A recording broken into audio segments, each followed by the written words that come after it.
राहुल। या निशान, welcome to फिल्मी बीट। Thank you.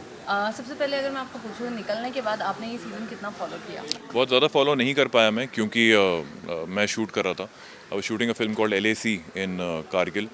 जिस फिल्म की आज हम यहाँ पे ट्रेलर लॉन्च देख रहे हैं, सयोनी, उसी फिल्म के डायरेक्टर की फिल्म है LAC, जो उनकी सेकंड फिल्म है। वो शूट कर रहा था तो ज़्यादा देख नहीं पाया। वापस आने के बाद I just caught up a little bit, थोड़े स्निपेट्स मैंने देखे एंड कहीं ना कहीं सच बताऊँ तो मैंने जानबूझ के फॉलो नहीं किया क्योंकि मुझे नहीं अच्छा लग रहा था जिस तरह से लोग उस घर में एक दूसरे को टॉर्चर कर रहे हैं, जो नेगेटिविटी फैल रही है, जो पॉलिटिक्स हो रही है। ऑफ कोर्स बिग बॉस का वही फ्लेवर होता है बट मेरे टाइप का नहीं है, मैं रिलेट नहीं कर पाता हूँ and that's why I don't think I really enjoy watching Bigg Boss too much, specially this year. Okay, so जैसे कि अभी आपने कहा फॉलो नहीं कर पा रहे हो, लेकिन अगर मैं आपको पूछूं कि काफ़ी सारे लोग निकल चुके हैं, चैलेंजेस बन के सीनियर भी घर के अंदर आए हैं जिनको हमने ऑलरेडी पहले देखा था, तो हाँ कहीं ना कहीं वो वापस से सीनियर का ही पैटर्न हो गया जो न्यू चैलेंज हाँ, मतलब मुझे ये चीज़ कितना समझ में नहीं आई है क्योंकि जस्टिफाई स्टार्टिंग किया? से ही इन्होंने सीनियर्स वाला जो सिस्टम लगा रखा था। बिग बॉस का मतलब ही क्या है? बिग बॉस के अंदर आपको लोगों को खुला छोड़ देना चाहिए। आप अगर सीनियर्स एंड फ्रेशर्स वाला हिसाब किताब कर दोगे तो कहीं ना कहीं एक कॉलेज वाली, एक डिसिप्लिन वाली फील आ जाती है जहाँ आपको परमिशन लेनी पड़ती है और एक अथॉरिटी होती है। तो आपस की लड़ाइयाँ कहीं ना कहीं कम हो जाती हैं क्योंकि एक अथॉरिटी है उसको कंट्रोल करने के लिए, उसको ऑर्गेनाइज करने के लिए। तो वो नहीं होना चाहिए था और अब तो खैर और भी ज़्यादा अनफेयर मुझे ये लग रहा है कि ऑलरेडी मंजे हुए खिलाड़ी जो एक सीज़न खेल चुके हैं अपना खुद का और इस सीज़न को पूरा देख चुके हैं, वो आए हैं खेलने के लिए एग्जिस्टिंग लोगों के साथ। तो जो एग्जिस्टिंग लोग हैं उनके लिए बड़ा अनफेयर है ये, क्योंकि ये लोग कहीं ना कहीं उन पर भारी ज़रूर पड़ेंगे आगे जाके।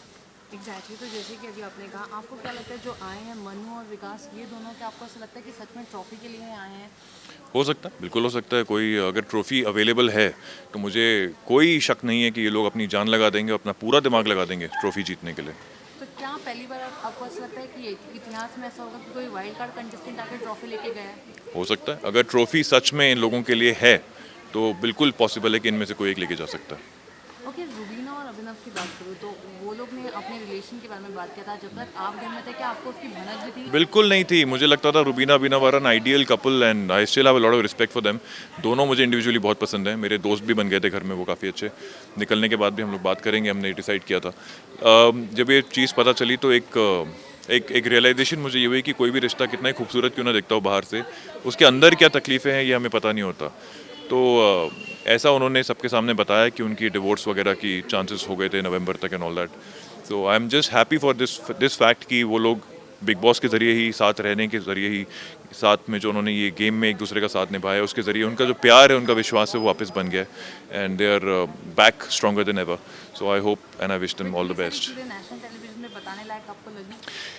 मैं सच बताऊं तो मैं एग्री नहीं करता हूं इस चीज़ से कि उनको बतानी चाहिए थी, लेकिन अब उन्होंने अपनी गट्स दिखाई, उनको लगा कि उनको बता देनी चाहिए। शायद उन्होंने अपना दिल हल्का करने के लिए बोला या वट एवर रीज़न था उनका, I don't know. But national TV पे ये बात बताना थोड़ा अनफेयर हो जाता है आपकी फैमिली एंड फ्रेंड्स के लिए, आपके पेरेंट्स के लिए, क्योंकि उनके लिए झटका है और वो आपसे बात भी नहीं कर सकते। उनको बस उतना ही पता चल रहा है जो एडिट के बाद एपिसोड में दिखाया जा रहा है। माँ बाप को जो स्ट्रेस होता है, फैमिली रिलेटिव्स को जो स्ट्रेस होता है, ये सब सुनने के बाद उनके ऊपर काफ़ी कुछ बीतती है। तो वो भी सोचना चाहिए था, but it's okay, it's their call, their decision, their life. या ओके, राहुल और निकी का भी एविक्शन हो चुका है, वो आपको कितना फेयर लगा? फेयर तो खैर अपनी मर्जी से निकला है राहुल तो। निकी का तो मैं कहूँगा वोट्स की वजह से निकली है वो। तो वो कहीं ना कहीं ये होना ही था, मुझे लग रहा था, क्योंकि सेंटिमेंट जनरल यही था मार्केट का कि she is coming across as very irritating, और इसीलिए शायद वोट्स कम मिले। इंसान बहुत बुरी नहीं है बट आई थिंक गेम खेलने के लिए वो थोड़ा सा जानबूझ के इरिटेटिंग बन गई थी इंसान वो। राहुल ने तो खैर अपनी मर्जी से छोड़ा है, तो आई रिस्पेक्ट दैट। उसने अपने बहुत ऑनेस्ट रीज़न दिया कि उसका ज़मीर नहीं मान रहा, वो नहीं अच्छा फील कर रहा है घर के अंदर, तो वो निकल गया, दैट्स ओके।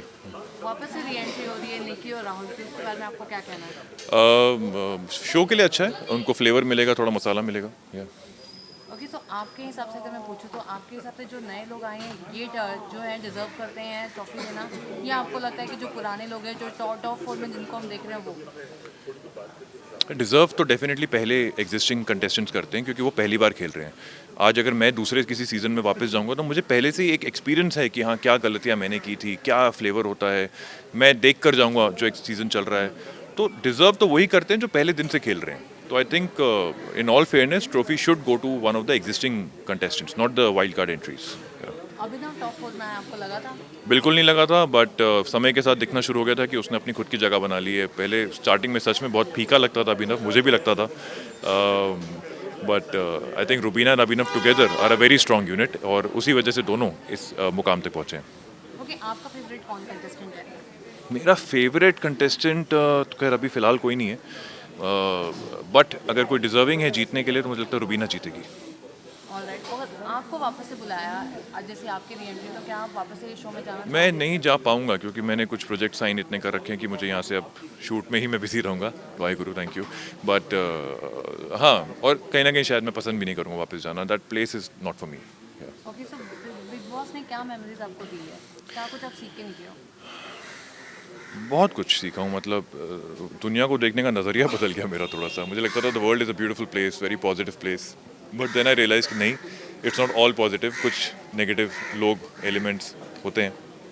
तो हाँ, आई थिंक एक प्रैक्टिकल अप्रोच टुवर्ड्स लाइफ, जो मैं हमेशा इमोशनल रहता था, अब मैं थोड़ा प्रैक्टिकल होना शुरू हो गया हूँ लाइफ में। लोगों को जज करना मैंने शुरू कर दिया है, अंधा विश्वास करना छोड़ दिया लोगों पर। ओके, तो किस कंटेस्टेंट से आप नहीं मिलना चाहोगे आपके सीजन की?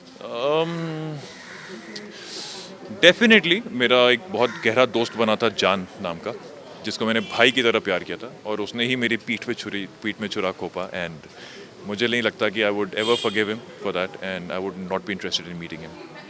Alright, thank you so much Nishant, and all the best for upcoming projects. Thank thank you you. So much.